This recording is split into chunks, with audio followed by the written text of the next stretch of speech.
नमस्कार, स्वागत है आप सभी को। आज की विषय है दुर्गा माँ और सास बहू की सत्य कथा। बहुत पुराने समय की बात है। वंदना दुर्गा माँ को बहुत मानती थी और वो रोज ही दुर्गा माँ को भोग लगाकर ही भोजन करती थी।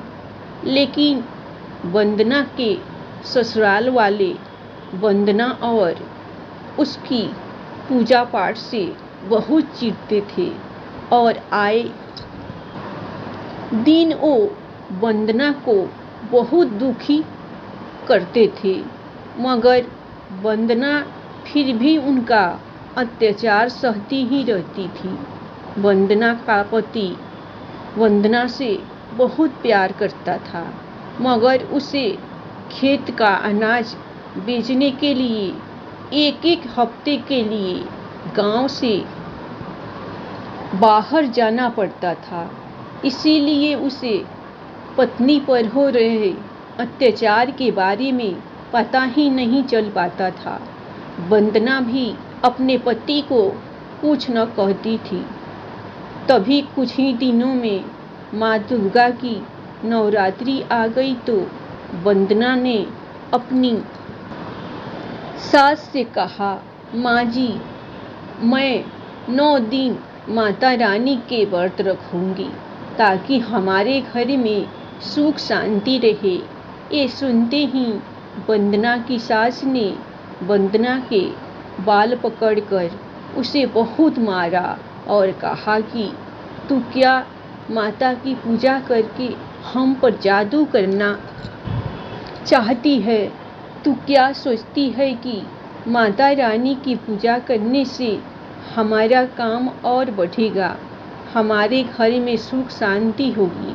अरे आज तक हमने किसी भी भगवान को नहीं माना और हमारा काम देखो कितना अनाज बिकता है।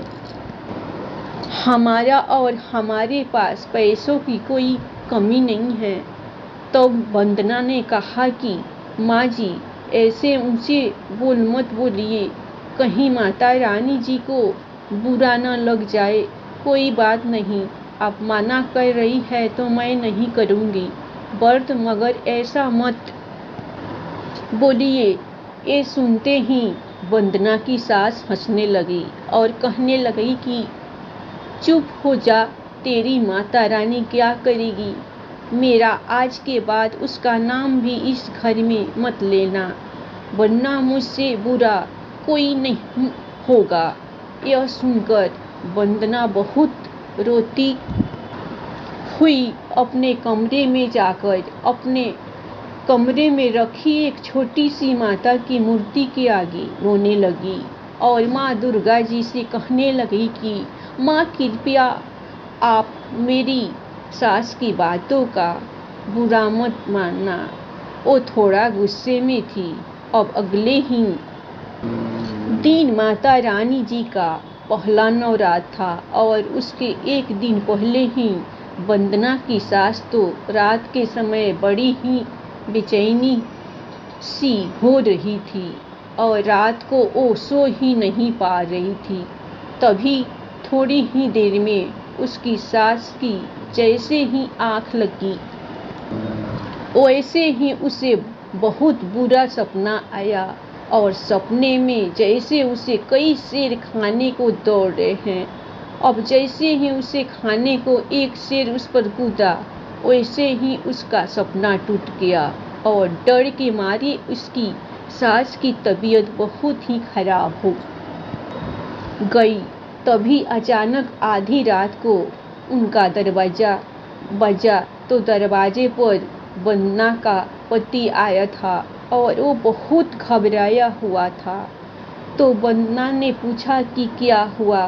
तभी वो रोने लगा और कहने लगा कि अपने गोदाम पर आग लग गई और सारा अनाज खराब हो गया। तो वंदना ने कहा कि माँ जी की भी तबीयत बहुत खराब है। तो वंदना का पति जल्दी से किसी वैद्य को बुलाकर लाता है तो थोड़ी ही देर में उसकी माँ को कुछ आराम मिल जाता है। लेकिन वो जब भी सो रही थी उसे वही शेर वाला सपना आ रहा था। और वंदना की सास ने अपने बेटे से कहा कि बेटा, तेरी पत्नी ने हम पर कोई काला जादू करवा दिया, इसीलिए मुझे बार बार शेर के ही सपने आ रहे हैं। और आज तेरे गोदाम में भी आग लग गई है।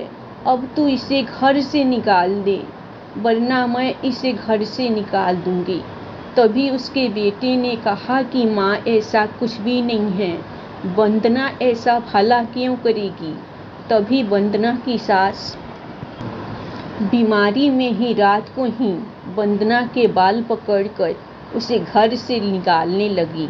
तभी अचानक वंदना की सास का पैर घर की दहलीज पर बड़ी ही जोर से लगा और उसकी सास बड़ी ही जोर से बाहर की तरफ जाकर गिरी और बेहोश हो गई।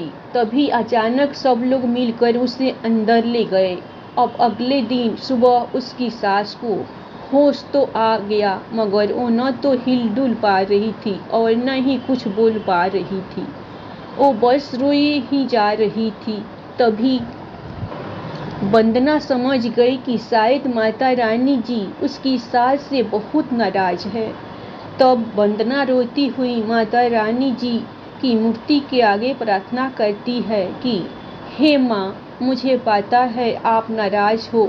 माता रानी जी, मैंने रात से कुछ भी नहीं खाया है, क्योंकि मैं आपके व्रत रखूंगी। आप मेरी सासू माँ को बिल्कुल ठीक कर दो। यह कहकर वंदना ने जैसे जैसे रोज व्रत रखा, वैसे वैसे उसकी सास बिल्कुल ही ठीक हो गई।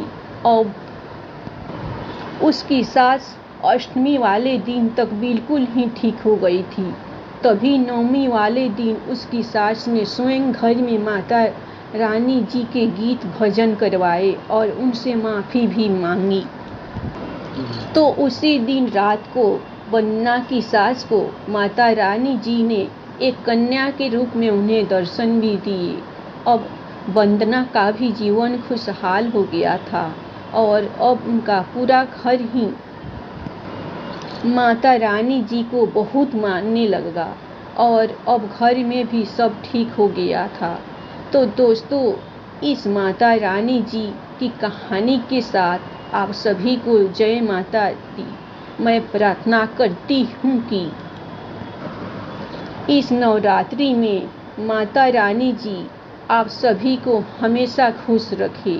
धन्यवाद दोस्तों। आप लोगों को कहानी पसंद आए तो आप लोग माता रानी जी के नाम पर लाइक सब्सक्राइब जरूर कीजिएगा।